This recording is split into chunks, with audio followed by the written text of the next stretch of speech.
শেখ হাসিনা যদি বাংলাদেশে ফেরে তাহলে বিমানবন্দর থেকে আমরা তাকে রিসিভ করে আমরা ফাঁসির মঞ্চ পর্যন্ত তাকে আমরা নিয়ে যাব। জামাত ইসলাম কি আওয়ামী লীগকে সাথে নিয়ে বিএনপির বিরুদ্ধে আন্দোলন করতে চায় 96 মতন? শরিয়া আইন প্রতিষ্ঠার নামে জামাত ইসলাম মূলত মুনাফিকি করতেছে।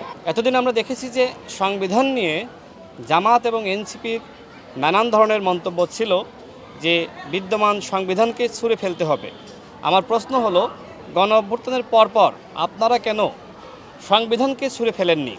মানে যখন প্রয়োজন হবে সংবিধানকে ব্যবহার করবেন, আর যখন প্রয়োজন হবে না তখন সংবিধানকে ছুঁড়ে ফেলবেন, এটি একটি রাজনৈতিক দলের কাজ হতে পারে না।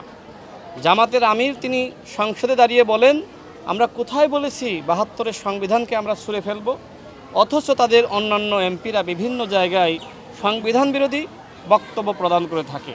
এই যে জামাতের দ্বিচারিতার রাজনীতি, এইটা পরিহার করার জন্য আমি জামাতের প্রতি আহ্বান করছি এবং তারা রাষ্ট্রপতি নির্বাচনে অংশ নেওয়ার মধ্য দিয়ে সংবিধানকে নতুনভাবে স্বীকৃতি প্রদান করেছে। এই জন্য আমি জামাত ইসলামকে এবং জামাতের আমিরকে ধন্যবাদ জানাই। দ্বিতীয়ত, তিনি যে কথা বলেছেন যে প্রধানমন্ত্রী চাইলে তিনি ভারত সফর করতে পারেন। দেখেন, জামাত নির্বাচনের পর থেকে যে ধরনের ভুলের মধ্যে ছিল, এখন তারা অনুধাবন করতে পারতেছে যে এইভাবে আসলে রাষ্ট্র পরিচালনা করা যায় না। বিশেষ করে মানুষের প্রশ্ন হলো জামাতকে নিয়ে যে আপনারা সরকারের 6 মাসের মূল্যায়নের কথা বলছেন। আমরাও তো জানতে চাই বিরোধী দল হিসেবে জামাত 6 মাসে কি কাজ করেছে।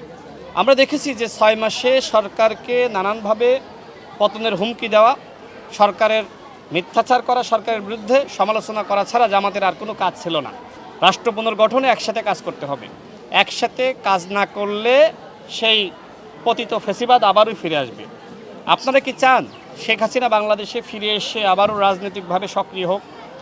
আপনারা কি চান? যদি ফেসিবাদকে ফিরিয়ে আনতে না চান তাহলে সরকারকে রাষ্ট্র পুনর্গঠনে সহযোগিতা করুন। কখনো বলেন যে আপনারা শরিয়া আইন প্রতিষ্ঠা করবেন, কখনো বলেন যে করবেন না। আমার স্পষ্ট কথা, একটি ইসলামিক দল হিসেবে আপনারা শরিয়া আইন প্রতিষ্ঠার জন্য কাজ করতেই পারেন, কিন্তু মুনাফিকি করেন না। শরিয়া আইন প্রতিষ্ঠার নামে জামাত ইসলাম মূলত মুনাফিকি করতেছে। এই মুনাফিকের রাজনীতি এদেশের জনগণ গ্রহণ করবে না। শেখ হাসিনা বাংলাদেশে ভাই ফিরবে না, এটা আমি আগেও বলেছি। আমাদের স্পষ্ট কথা, শেখ হাসিনা যদি বাংলাদেশে ফেরে তাহলে বিমানবন্দর থেকে আমরা তাকে রিসিভ করে আমরা ওই ফাঁসির মঞ্চ পর্যন্ত তাকে আমরা নিয়ে যাব।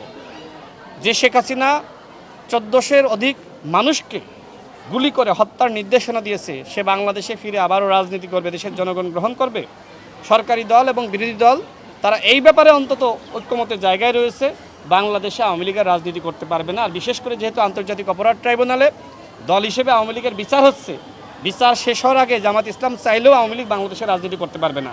জামাতের একজন নেতা আব্দুল্লাহ মোহাম্মদ তাহের সাহেব তিনি বলেছেন, আওয়ামী লীগ যদি রাজনীতি করতে চায় তাদের খুব বেশি আপত্তি থাকবে না। আওয়ামী লীগ বাংলাদেশে রাজনীতি করার ব্যাপারে জামাতের আপত্তি না থাকতে পারে, কিন্তু আমাদের আপত্তি আছে। যারা জুলাই গণ অভ্যুত্থানে শহীদ হয়েছে, শহীদ পরিবারের আপত্তি আছে। যারা দেশের গণ অভ্যুত্থানের পক্ষের শক্তি, তাদের আপত্তি আছে। আব্দুল্লাহ মোহাম্মদ তাহের সাহেবকে বলবো, আপনার বক্তব্যের ব্যাখ্যা আপনি প্রদান করুন, স্পষ্ট করুন জামাত ইসলাম কি আওয়ামী লীগকে সাথে নিয়ে বিএনপির বিরুদ্ধে আন্দোলন করতে চায় 96 মতন, নাকি আসলে আপনারা একটি গঠনমূলক, একটি গণতান্ত্রিক বিরোধী দল হিসেবে আপনারা কাজ করতে চান? সে বিষয়ে আপনাদের অবস্থান স্পষ্ট হওয়া দরকার।